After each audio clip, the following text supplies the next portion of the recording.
Imagine one complete story where the Avengers are defeated in their own mansion, Magneto seizes control of mutantkind, the Hulk is unleashed on Earth, and the Fantastic Four fight a war they can't win. 6 teams, 19 projects, and 4 epic event movies. I'm the Capes Clinician, and this is the MCU Total War. Everything in this video is one complete story, and it's phase 3 of my ongoing MCU Reboot series. If you haven't watched those videos, don't worry, I'll give you everything you need to understand Total War. We start Total War with Avengers Ground Zero. This story sees an all-new team of Avengers assembling to take on a brand new threat, but it appears in the guise of an old friend. Yelena Belova, the 2 Captain Americas, Iron Man, Hank Pym, Janet Van Dyne, Hercules, Black Knight and Cersei are our brand new Avengers team. And Hank Pym's old mentor Elias Starr, also known as Egghead in the comics, has presented the Avengers with an interesting new proposal. He's Hank Pym's old mentor, and he's found some old technology that he thinks would be benefited if it was put into the public hands for their own protection. After all, the Avengers can't be everywhere,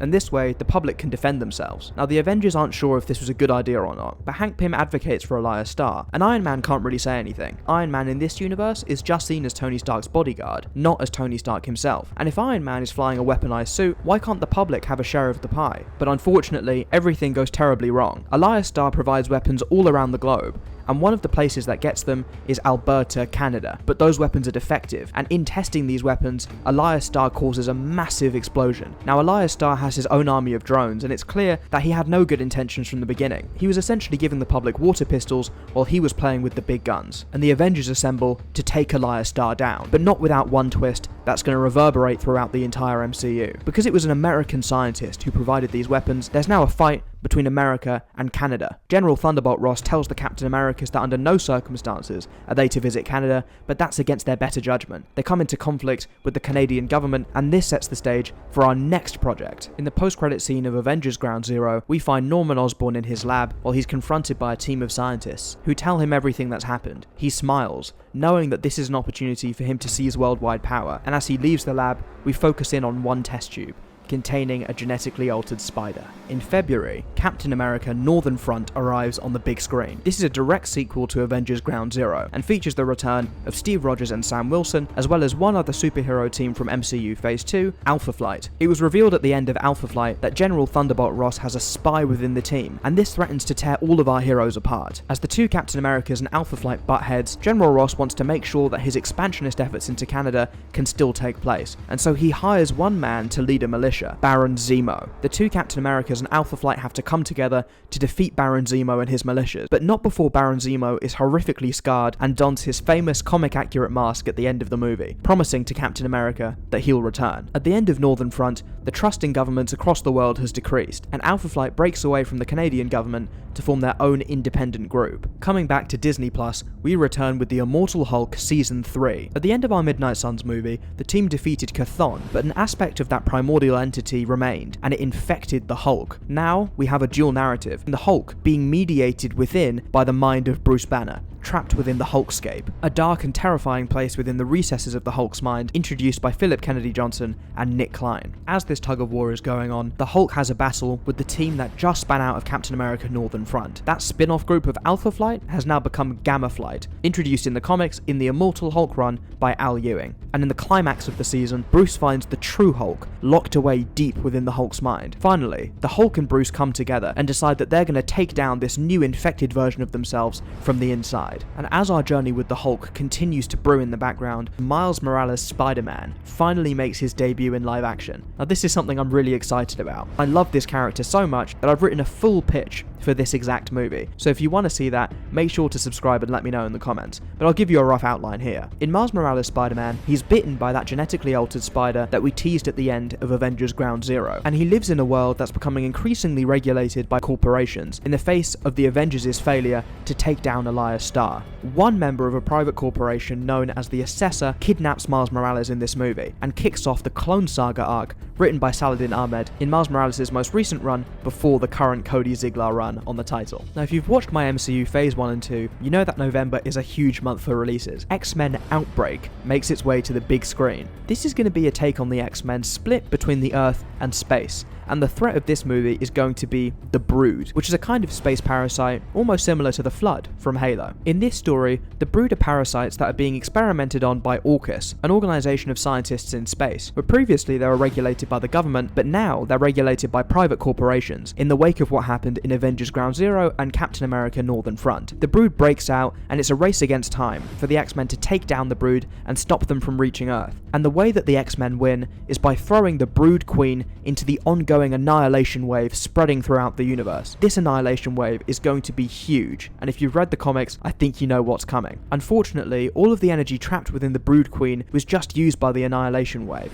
And even though the X-Men win, an entire solar system is destroyed by their efforts. And at the end of the movie, the X-Men are contacted by Empress Lilandra of the Shi'ar Empire, and that brings our X-Men face to face for the first time with the Guardians of the Galaxy. And now we race onto the small screen, Disney Plus, in February 2038, as Silver Surfers arrives in a special one-shot episode. Shalla-Bal, our Silver Surfer from the Fantastic Four First Steps, meeting, for the very first time, Norrin Radd, the Silver Surfer you might be most familiar with from the comic books. It's an epic love story taking us through the depths of the cosmos with beautiful visuals inspired by Tradd Moore's artwork on Silver Surfer Black. But unfortunately, this love story ends in tragedy. While Shalla-Bal and Norrin Radd fall in love and they retire to a planet hidden in the backwaters of the galaxy, their solar system explodes, destroyed because the X-Men needed to defeat the Brood Queen. As a result of that, Shalla-Bal and Norrin Radd no longer have their happy ending. Instead, they have to escape, and that's going to bring them back into contact with the Guardians of the Galaxy, the team that Shalla-Bal was a part of in Guardians of the Galaxy Volume 4. And 1 month later, Guardians of the Galaxy Volume 5 arrives on the big screen. At the end of Volume 4, the Guardians were arrested by Nova under the orders of Empress Lilandra of the Shi'ar Empire, who we also met at the end of X-Men Outbreak. The team were arrested for breaking some kind of intergalactic law, but that's not what's important here. What's important is that the Guardians have now been tasked to defeat Terrax, a former herald of Galactus in the comics, and in this case, a monster who's been terrorizing people as they've been trying to escape the Annihilation wave. The Guardians are now kind of like the Suicide Squad from DC Comics, but they're bounty hunters, tasked with taking one man down and turning the tide of the fight in the cosmos. All of our original Guardians return, including Beta Ray Bill and Shalla-Bal, but with new additions Norrin Radd and Darkhawk from our Darkhawk movie in Phase 2. But there's one more piece of the cosmic puzzle to fit in before our entire saga can start to come to a head, with June 2038, the Fantastic Four, Future Foundation. In Fantastic Four 3, which I called Into the Negative Zone, Johnny Storm unfortunately passed away at the hands of Annihilus, and this movie is a deeply personal journey, as the Fantastic Four reckon with Johnny Storm's death, who they are as a family without him, and how they can move forward. I'm going to be adapting the story The Bridge by Jonathan Hickman from his run on the Fantastic Four. Now in the comics, The Bridge was a multiversal machine that Reed Richards built to try and see if the comic event Civil War could have ended any differently. But in this case, I'm not linking it to Civil War. Instead, I'm linking it to what happened in Fantastic Four 3. Reed is beating himself up and determined to find if there was any way he could have saved Johnny. But in doing so, he becomes reclusive, and his relationship with the Invisible Woman takes a turn for the worst. At the same time, Ben Grimm is devastated by the loss of Johnny, but finds new companionship in our new fourth member of the FF, Monica Rambeau, Captain Marvel. But who's the villain of this movie? Well, I told you that it's a personal journey, and the villain is going to be incredibly personal. In fact, the villain is Reed Richards himself. Well, not quite. The Council of Reeds was introduced by Jonathan Hickman, and I want to use that idea here as well. Through his adventures with the Bridge, Mr. Fantastic finds different variants of himself spread across different timelines, and they invite Reed to join him, but he would have to cut himself off from the FF for good. When he refuses, the Council of Reeds turns on him. Thus ensues a cosmic battle involving Mr. Fantastic, the Invisible Woman, the Thing, and Captain Marvel, leading to all new power combinations we've never seen before in the epic fourth installment of our Fantastic Four saga. But before 2038 is over, we have two more projects that are massive for the future of the MCU, and we're going to start by going back to Disney Plus for Season 2 of Champions. Our champions consisting of Kate Bishop, Ms. Marvel, Kitty Pryde, Jubilee, the Wasp, the daughter of Hank Pym and Janet Van Dyne, and now Jocasta, who in the comics was the wife of Ultron. We're going to continue this villain of the week structure, but we're also going to have a bit more conflict within the team in this season. At the end of the X-Men movie, Cyclops addressed the world, and Jubilee and Kitty Pryde are not sure if they want to be champions anymore or if they want to join the X-Men. At the same time, Jocasta struggles to relate to the rest of the champions. She's not human, and she longs for companionship, and that sows the seeds of what could end up being Ultron. for the future MCU. But there's something really important in this season of the Champions that I want to tell you guys about. In the first season of the Champions, our heroes faced up against the Wrecking Crew, and even though we have more lower scale villains in this, they seem to be more powerful this time, more organised. There are rumblings within the world of crime that someone is organising these villains and giving them more powers than they had before, and that's really instrumental for our next big movie. And while you're on the way to the cinema and finding your seat,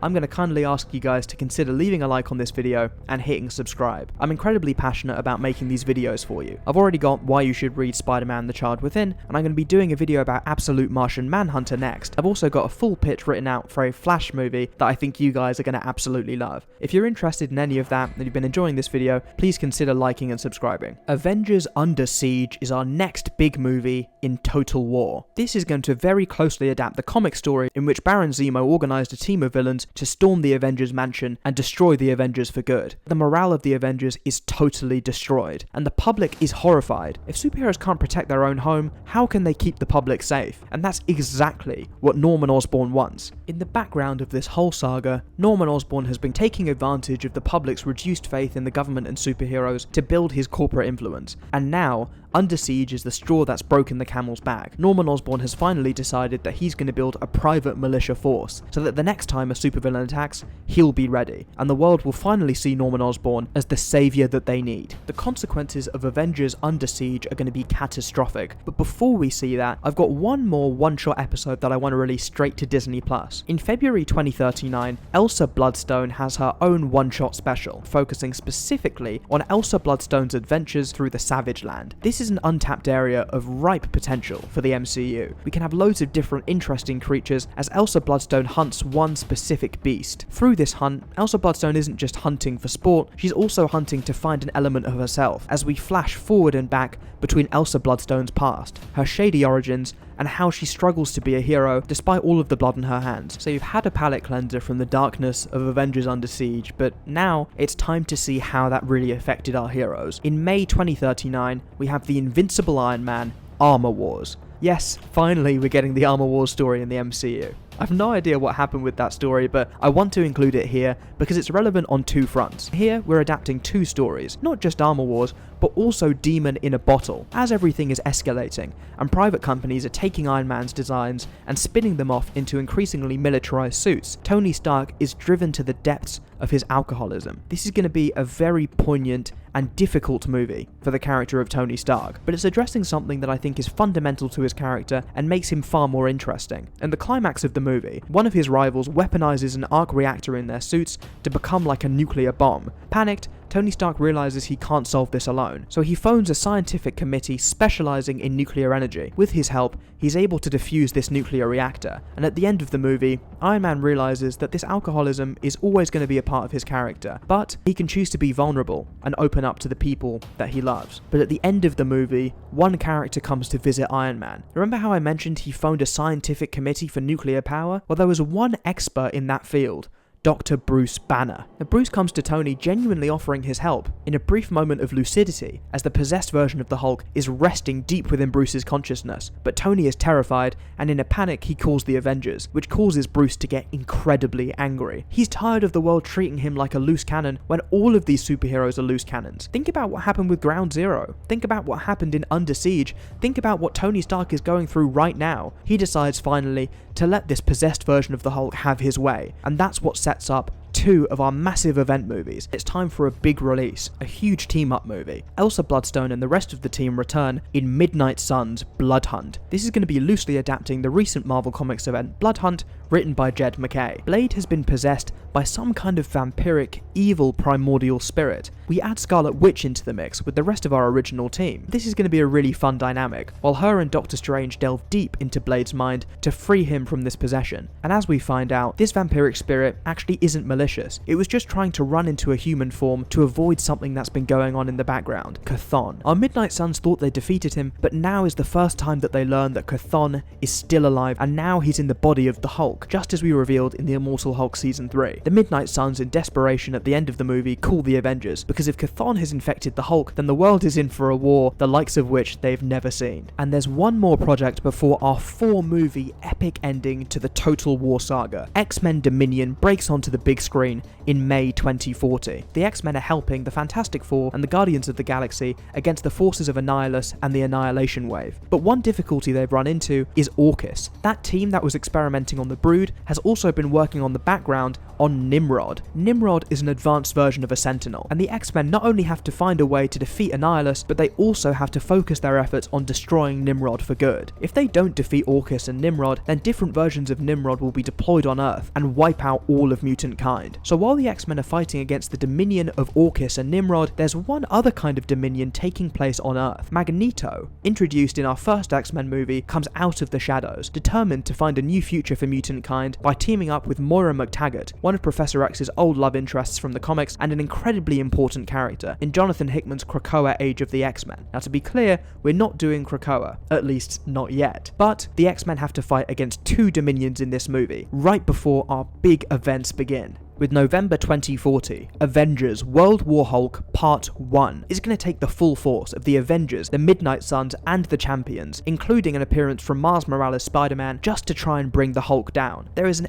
epic level of destruction in this movie in a way the MCU has never before attempted. And in the climax of the movie, Doctor Strange is going to seance with dark powers to take on the power of a demon. This is his final shot at bringing the Hulk down once and for all, but it doesn't work, and Doctor Strange is unfortunately killed by the Hulk. The Hulk is an unstoppable force. There is no way that heroes are going to be able to win in this movie, and that is the cliffhanger that I'm ending you on. In April 2041, the Fantastic Four Annihilation Part 1 bursts onto the big screen. Our cosmic heroes are finally assembled to take the fight to Annihilus. The X-Men, the Fantastic Four, the Guardians of the Galaxy, Nova, and in an epic emotional moment, it's revealed that Johnny Storm is still alive. Thought dead at the end of Fantastic Four 3, Johnny Storm is still alive, but under mind control by Annihilus, and the Fantastic Four can't seem to break through to him. The Guardians of the Galaxy are tasked with finding the ultimate nullifier, an iconic weapon in the comic books that they think can defeat Annihilus. As the battle rages on, we contact the intergalactic Empire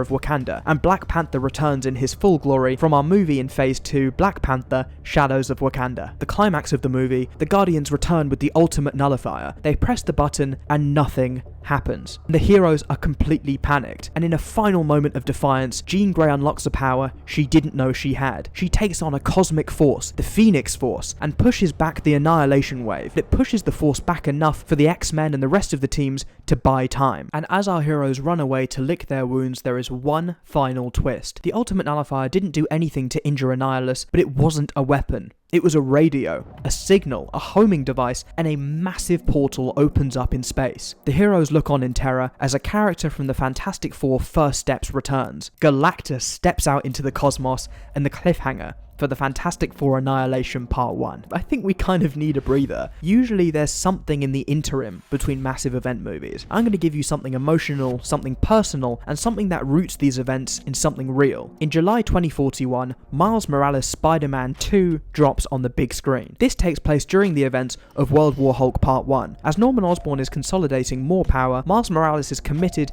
to keeping his neighborhood safe, and he teams up with some of the members of the Champions in a reference to the Ultimate Universe run drawn by David Marquez, which featured Miles and the new Champions fighting together. The Hulk, in his rampage, destroyed an Oscorp lab, which released the symbiote. Venom bursts out onto the scene and terrorizes Brooklyn, and in the unfortunate climax of the movie, as Miles Morales is trying desperately to hold the world together, his mother is killed by Venom. Finally learning the truth that her son is Spider-Man, she couldn't be more proud of him. But this is Miles' first tragedy as a hero. It breaks something deep within him, and he finally decides he's going to take the fight to the Hulk no matter what. It doesn't matter how difficult the odds are. He's Spider-Man. He's going to act like it. And in the post-credit scene, we focus in on a newborn baby. The camera pans up from the baby to reveal the Daily Bugle news on the screen, following the adventures of Spider-Man in this massive ultimate fight against Venom. And a woman calls out to her partner, telling him that he really needs to take a look at this. And as our camera turns around, we see our new, older, recasted Peter Parker as he looks at the screen in shock,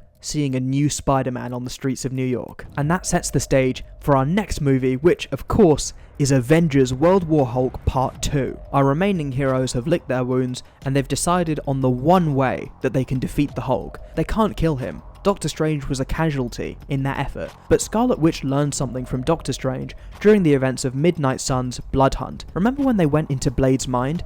They need to do that exact same thing, but with the Hulk. The heroes traverse into the Hulkscape, all of our Avengers on a ticking clock, because Scarlet Witch can't keep this up for long. Her life force drains away for every second that they remain in the Hulkscape. What's also at stake is the life of Moon Knight. Moon Knight's psyche is already broken enough as it is. Going into another being's mind threatens to tear Moon Knight apart, and it angers Khonshu, as Khonshu brings a god war to the streets of New York that our remaining heroes need to contend against. Towards the end of the movie, they reach Bruce Banner, deep within the recesses of the Hulkscape, and as they're about to end Bruce, they realise there's no way to do it. All this time, the Immortal Hulk has been dying and resurrecting himself by stepping through the green door, and they can't get through to Bruce. He's given up, he's been hounded for too long, and there's only one person that can stop this now, and that's the true Hulk. He finally manages to break out. Weakened and emaciated by being pushed to the back of Bruce's mind, the Hulk has a tender moment with Bruce Banner. All this time, the Hulk was just a protective mechanism against the trauma caused by Bruce's own childhood. The Hulk cares about Bruce. He loves Bruce, even if Bruce was never able to see it, and the Hulk is now going to make the ultimate sacrifice. The Hulk wants to protect Bruce from the world, but now he needs to protect the world from Bruce. The Hulk closes the green door, and finally, the heroes kill the Hulk. The world has lost the trust in governments, they've lost the trust in their heroes, and now they've seen their heroes kill one of their own just to stop him. The public might be grateful, but they're just as equally fearful, and Norman Osborn sweeps in to clear up the mess, and we're going to see the ramifications of that at the end of our final movie of the Total War Saga, the Fantastic Four Annihilation Part 2. After the return of Galactus, Shalla-Bal is traumatized. She remembers what it was like being the Herald of Galactus and watching him destroy so many worlds full of so many innocent people, and Shalla-Bal refuses to return as his herald despite Galactus's demands, and in a cruel twist of fate, Galactus makes Norrin-Radd his new herald. Shalla-Bal is absolutely torn apart by this. She met the only man she could ever love in the whole cosmos, and Galactus has taken her love away. And in a brutal moment, Shalla-Bal fights the mind-controlled version of Johnny Storm. Fighting with the full force of her love for Norrin-Radd behind her, Shalla-Bal finally manages to break through to Johnny. Johnny, remembering his adventures in the Fantastic Four First Steps. The X-Men are mostly down for the count, but now Johnny Storm is the Fantastic Four's secret weapon to end this saga once and for all. Johnny remembers that there's an engine deep within the negative zone that's powering Annihilus and his Annihilation Wave. All the heroes have to do is go into the center of the negative zone and find a way to destroy it. The heroes venture in a journey deeper into the negative zone than ever before, contending against horrors the likes of which we've never seen in the MCU. But as they get there, they realize there's no way to destroy it. It's just too powerful, too well guarded, until they realize one thing that turns the tide. That engine is a source of immense power, and that's exactly the kind of power that Galactus needs for sustenance. In the climax of Annihilation Part 2, Galactus feeds on the engine powering the Annihilation Wave, defeating the Annihilation Wave and leaving Annihilus open to be beat down by our remaining heroes. Finally, our heroes have won, and Johnny Storm has returned to the Fantastic Four. And while the Invisible Woman, being the compassionate character that she is, wants to stay in space and offer aid for everyone affected by the Annihilation Wave, our Guardians of the Galaxy remain behind and tell the Fantastic Four they need to return to Earth, and they've got this. The Fantastic Four, finally, after years in space, return home, only to be held at gunpoint by Norman Osborn's new militia force. Norman tells the soldiers to put their guns away, welcoming them back to their home, the Baxter Building, now owned by Oscorp. What do the Avengers do in a new world controlled by their villains? Our heroes on the back foot? How do the X-Men manage a mutant kind led and ruled by Magneto? And what does the return of Peter Parker mean for the future of Miles Morales as Spider-Man? All of these questions and more will be answered in the next phase of the MCU reboot, New World Order. Thanks so much for watching. Please like and subscribe, and I'll see you next time.